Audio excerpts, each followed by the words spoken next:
Samantala, isa-isahin na po natin ang mga presinto kung saan boboto ang 5 naglalaban-laban para maging Pangulo ng ating Republika. Alphabetical po ang order, mga kapuso. Kaya unahin na natin ang San Antonio National High School sa Makati kung saan boboto si Vice President Jejomar Binay. Ivan, kamusta ang sitwasyon dyan?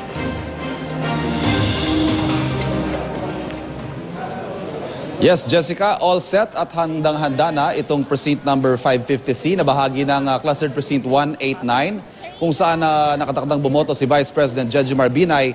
Live nakuha po yan ni VP Binay. Naglalakad na po siya papunta dito sa San Antonio National High School para maging isa sa mga pinakaunang botante sa kanyang presinto. Walking distance lamang, Jessica, ang tirahan ni VP Binay papunta rito sa San Antonio National High School. Sa tansya natin mga wala pang 100 metro yung distansya ng kanyang bahay papunta rito. At yan po nakikita nyo, naglalakad na si Vice President Jejomar Binay papunta dito sa kanyang polling place. Kanina po, bago mag-alas 5 ng hapon, ay naihanda na itong mga vote counting machine dito sa San Antonio National High School para magamit sa pagdating ng mga botante. Ayan po, nakikita natin. Live na kuha po, naglalakad na si VP Binay. Kanina ay nakapag-iya pa siya na mag-almusal sa mga kawani ng miyembro ng media. Wala naman pong inihandang anumang seremonya o anumang aktibidad si VP bago po siya maglagak ng kanyang boto. Inaasahang kasama niya ring boboto ngayong umaga ang kanyang may bahay na si Dr. Elenita, ang anak na si Senadora Nancy at ang anak pa na si dating Makati Mayor Junjun Binay, nakasama niyang rehistradong botante dito sa San Antonio National High School. Itong Makati City po ay may tuturing na baluarte ng pamilya Binay na pinamunuan nila sa nakalipas sa 3 dekada. 29 years to be exact.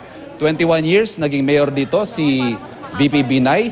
Umupo naman na isang termino ang kanyang may bahay na si Dr. Elenita at ang kanyang anak nakakulang-kulang 2 termino bago siya ma-dismiss ng ombudsman nitong nakaraang taon. Ayan po si VP Binay, tinitignan ang voters list. Makikita rin natin ang anak niya na si dating Makati Mayor Junjun Binay. Ayan po, nakaabang na itong mga Board of Election Inspectors dito sa 3rd floor. Kanina ho, wala naman naging aberya sa kanilang initialization at katunayan subok din sila na mag-feed ng mga balota para matest kung gumagana ang mga VCM.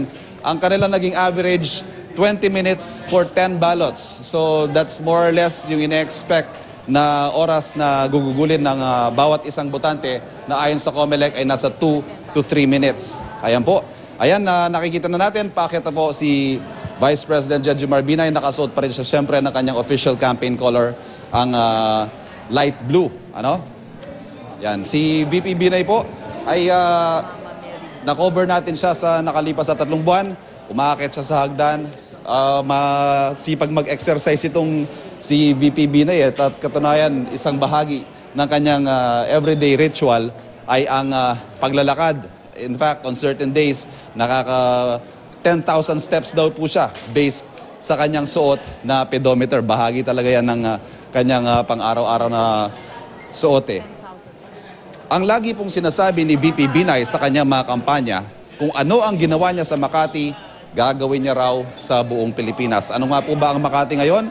Ang Makati may almost 400,000 registered voters at ikalawa sa pinakamayamang syudad dito sa buong bansa na nitong 2014 ay nakapagtala ng annual income na mahigit 11.8